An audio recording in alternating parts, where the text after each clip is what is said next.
E aí, meus amigos, tudo tranquilo? Voltamos aqui mais uma vez. Eu aqui de novo com a minha camisa aqui de agiota e ou bicheiro, para a gente falar aqui de mais um livro. Dessa vez a gente vai falar do Rui Castro de novo. Ah, Léo, mas você já falou do Rui Castro aqui? Sim, e vou falar mais algumas vezes porque eu tenho outros livros dele para recomendar. Assim como eu falei já várias vezes aqui do Nelson Rodrigues, tá? E dessa vez a gente vai falar dessa biografia aqui, o Estrela Solitária, um brasileiro chamado Garrincha. E inclusive eu estou aqui comigo, né, com outro livro que eu vou ler agora, mas eu não vou resenhar, que é o Cartas a um Jovem Poeta, do Rainer Maria Rilke. Mas esse aqui vai ficar para depois. Aqui, a estrela aqui de hoje, né, essa biografia aqui do Garrincha. Né, do Rui Castro eu já falei aqui antes, ele nasceu em 1948, né, o nosso autor, em fevereiro de 48, ele ainda está vivo. E falar um pouco da biografia dele aqui novamente vai ser necessário, por quê? Porque essa biografia, né, a escrita dessa biografia ela é inspirada justamente por um fato biográfico da vida do Rui Castro. O que acontece? O Rui Castro, né, como eu disse aqui anteriormente, uma outra vez, ele foi alcoólatra dos 20 aos 40 anos de idade. E o que aconteceu? Ele se viu o livro do alcoolismo em 1988, 89. Daí ele escreve a biografia do Nelson Rodrigues, né, o Anjo Pornográfico, e também ele escreve, né, o Chega de Saudade, né, que é uma biografia da Bossa Nova. Inclusive eu comprei esse fim de semana numa edição muito bem preservada, está aqui, eu vou ler também. Primeiro ele escreve Chega de Saudade, depois ele publica a biografia do Nelson. E o que acontece? O Rui, ele cria na época ali, mais ou menos ali, já no início dos anos 90, né? Primeira metade assim, primeiro terço dos anos 90, ele queria escrever, né, um livro que falasse de alcoolismo, sem que, no entanto, aquilo fosse um livro técnico a respeito. Até porque, por exemplo, na palestra dele na Associação Brasileira de Psiquiatria, ele vai dizer que ele não tinha capacidade nem técnica e realmente, do ponto de vista literário, ele não queria escrever um manual, né, ou um livro médico, alguma coisa do tipo, a respeito de alcoolismo. Então, o que ele pensou?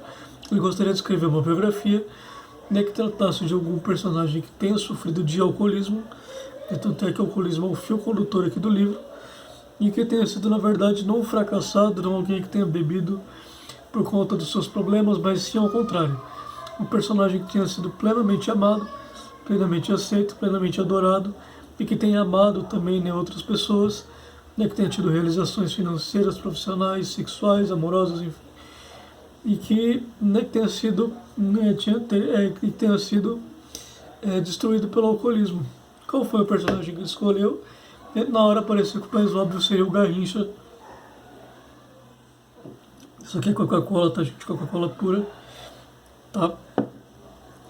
E ele escolheu o Garrincha e se revelou a melhor escolha e se revelou o personagem mais óbvio também. E daí, né, ele passa a escrever esse livro aqui, que ele é terminado aqui e lançado em 1995, inclusive ele acabou sofrendo processos por conta desse livro, né, dos herdeiros do Garrincha. Enfim, o livro ficou embargado durante muito tempo.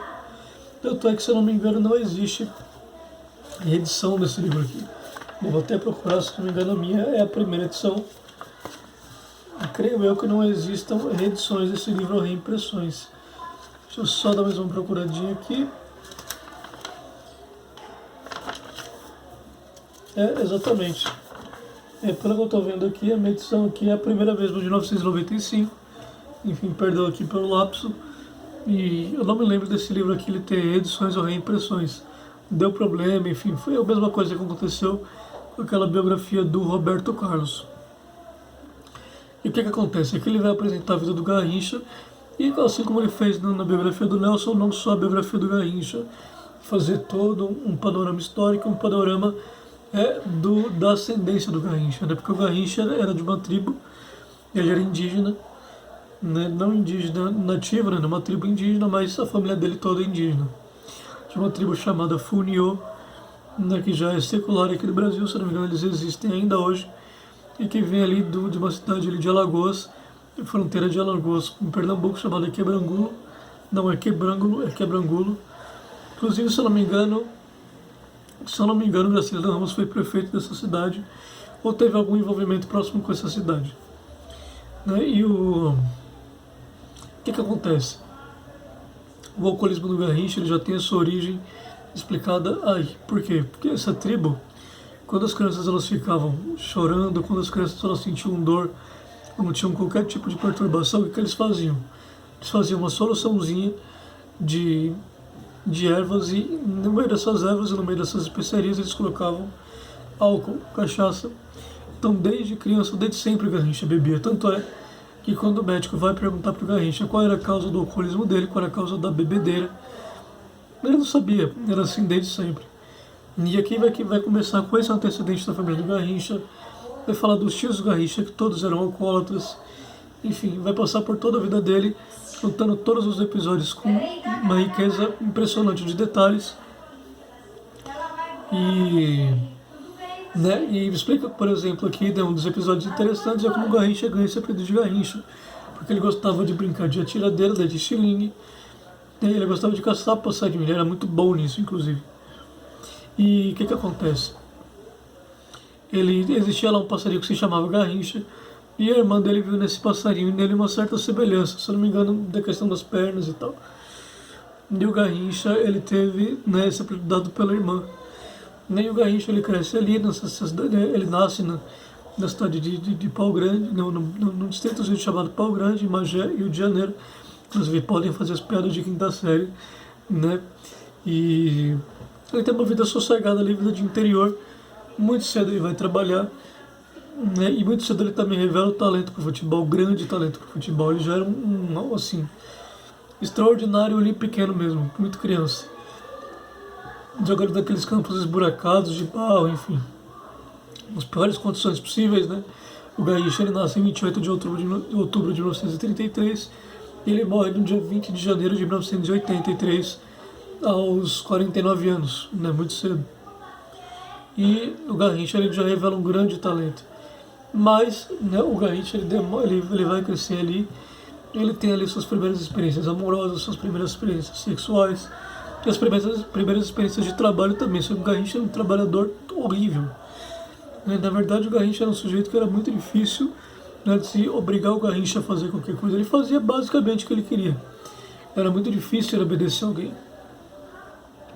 E assim vai até que o Garrincha ele acaba indo para o Rio de Janeiro.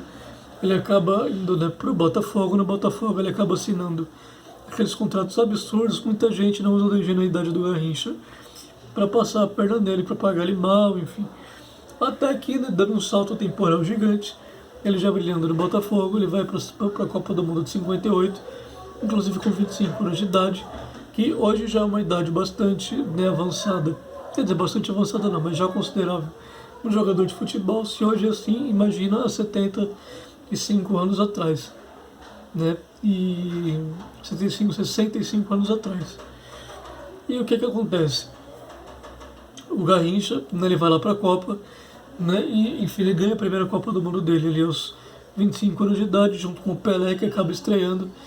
Né, o Pelé que já foi para a Copa, já é com a sua realeza, inclusive já é proclamado, digamos assim, pelo Nelson Rodrigues, né, que foi o primeiro a perceber esse grande talento do Pelé, e a dizer que ele tinha um estado natural de realeza, que ele era um rei, enfim.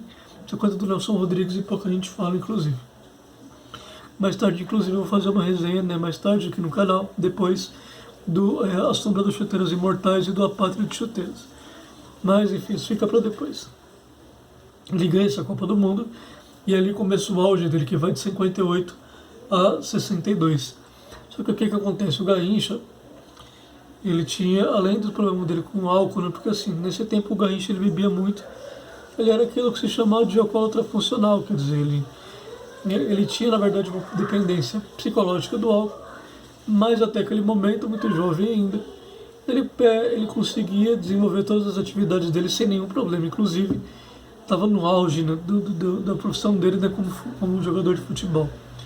E esse auge continuaria até 62.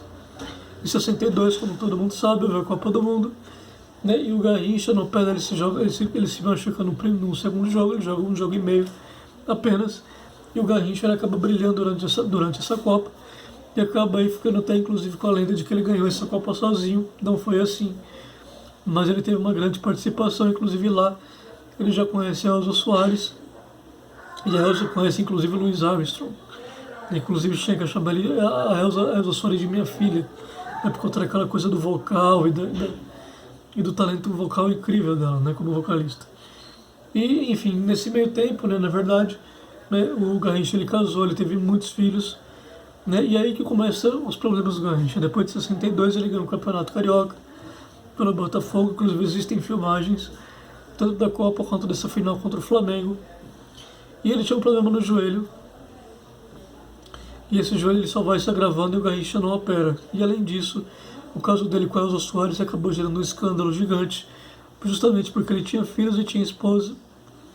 Ele acaba meio que largando filhos e esposa, justamente para ficar com a Elza. E foi algo bastante controverso na época, inclusive. A Elza foi muito maltratada por isso e foi problemático. A vida do Garrincha se seguiu aí e o alcoolismo dele só foi crescendo, só foi piorando. Né? Inclusive, não é incomum você encontrar aqui no livro relatos de amigos dele que diziam que o Garrincha, já nesse tempo, né, ele já levava garrafas de álcool, escondia garrafas de álcool nas concentrações. A Elza Soares, né, quando ele já escondia, né, garrafas de álcool, né, na sua própria casa das maneiras mais engenhosas possíveis. E o alcoolismo dele, conforme foi agravando, conforme foi se tornando uma dependência física, foi deteriorando ainda mais ele fisicamente e mentalmente. E também teve essa questão do joelho e todas as controvérsias com o casamento. O Garrincha passou por uma série de problemas nos anos 60, foi decaindo cada vez mais. Ele chegou a jogar aqui no Corinthians, né, que é o meu time, nação corintiana não praticante, mas não foi a melhor época do Garrincha. E em 1970, 69, 70 eles vão para a Itália. Inclusive existe no YouTube uma gravação de 20 minutos do Jorge Ben na Itália. Estou cantando algumas músicas ali já do disco Jorge Ben de 69, se não me engano uma outra do Força Bruta de 70. No começo da filmagem aparece do Garrincha e Elza Soares lá na plateia curtindo o Jorge Ben. Inclusive, se não me engano, esses cantores que também brasileiros que foram exilados na Itália, né, se exilaram na Itália com a ditadura militar, se não me engano chegaram a ajudar o casal, houve alguma coisa desse tipo. Mas a vida dos dois só foi deteriorando, fisicamente, financeiramente, no caso do Garrincha, no caso da Elza, financeiramente, as coisas foram ficando cada vez mais difíceis e isso foi agravando o alcoolismo do Garrincha e agravando a situação do casal.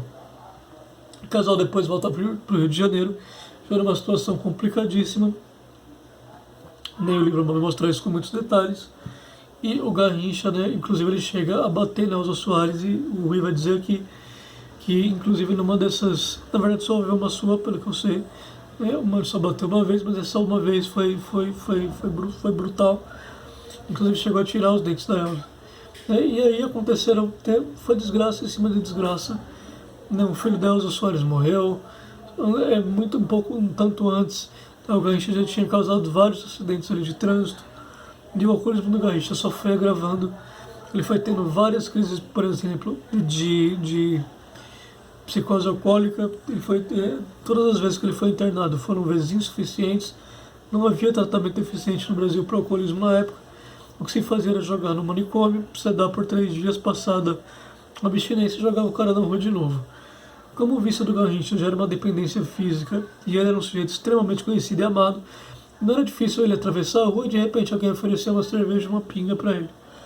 E aquilo só foi deteriorando a vida dele cada vez mais. Ele foi internado, se não me engano, 15 ou 16 vezes, nada adiantou. Inclusive existe uma entrevista dele do final de 82, no vestiário, em que ele diz que ele chegou a parar de beber, e que ele diz, né, que a bebida é você se matar com as suas próprias mãos, mas no fim das contas ele não para, e ele acaba morrendo no dia 20 de janeiro de 83, inclusive.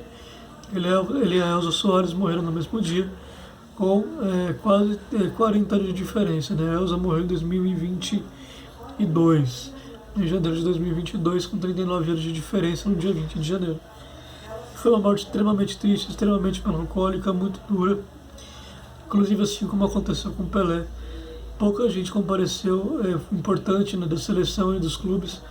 Enfim, de um modo geral, compareceu ao enterro do Garrincha. E depois, enfim, o túmulo dele ficou descuidado, se eu não me engano, violaram o túmulo, roubaram os ossos dele. o túmulo dele está numa situação deprimente, acho que até hoje, tudo coberto de mata, mal preservado, enfim. E, enfim, é uma pena, né?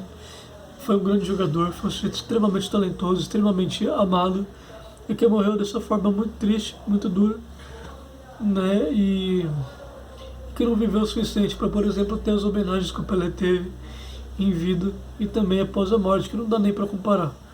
E para mim, assim, para mim, pelo menos entre ele e o Pelé, a diferença é muito pequena, né? Se o Pelé é o rei do futebol, o Garrincha é quase isso. Dizer que é um príncipe talvez seria dizer muito pouco do Garrincha. Inclusive existe muito pouca coisa do Garrincha, né, de filmagens das partidas dele disponíveis por conta daqueles incêndios em emissoras, enfim, que são frutos também daquele relapso, né, com cuidado da memória aqui das coisas do Brasil, né, e que dizem também que foi causado, né, pelo regime militar, enfim, pela ditadura militar, coisa que eu também não duvido, né, já que preservação de memória também não, mesmo nessas instituições, também não é uma virtude, e também aquele pessoal não era flor que se cheirasse, né. E, enfim, o livro conta isso de forma maravilhosa, uma serva de fotos incrível. O Rui consultou muita gente. E tem um livro que vale demais a pena ler, como vocês sabem, o Rui escreve maravilhosamente bem. Só que mais parece um romance do que uma biografia, né? E também vai mostrar o que era o Rio de Janeiro dos anos 40, dos anos 50, como era a infância naquele tempo, como era a vida de um jogador de futebol, de um astro, de uma pessoa, né, dessa magnitude naquele tempo. Tá bom? Leiam, inclusive, nessa edição aqui minha já está bastante arrebentada. Eu comprei assim, e também, né, teve um manuseio constante que acabou, né, desgastando o livro. Mas enfim, livro é para isso mesmo. E enfim, é isso, gente. Tá, leiam o Rui Castro, conheçam o Garrincha, vejam o Garrincha jogar. Garrincha é incrível. A Elza Soares também, né, o grande amor da vida dele, e ele, o grande amor da vida dela. Também era uma coisa, um negócio de outro mundo, uma pessoa genial. E vale conhecer os dois. E também o Rui Castro. Tá bom? Na próxima aqui, de volta, né, no domingo aqui a gente volta. Pode ser que eu solte mais um daqueles vídeos aleatórios aqui até o fim de semana. Enfim, vou pensar. E a gente se encontra mais uma vez no domingo, tá? Quem quiser dar like, fica à vontade. Se quiser comentar também, aqui embaixo aqui eu vou deixar meu link para o Instagram. Quem quiser chegar lá, como vocês sabem, eu deixo alguns complementos ao vídeo lá. E, enfim, eu faço erratas, enfim, e esse tipo de coisa, tá bom? Então, agradeço demais, muito obrigado, tá? Um grande abraço, fique com Deus, até mais.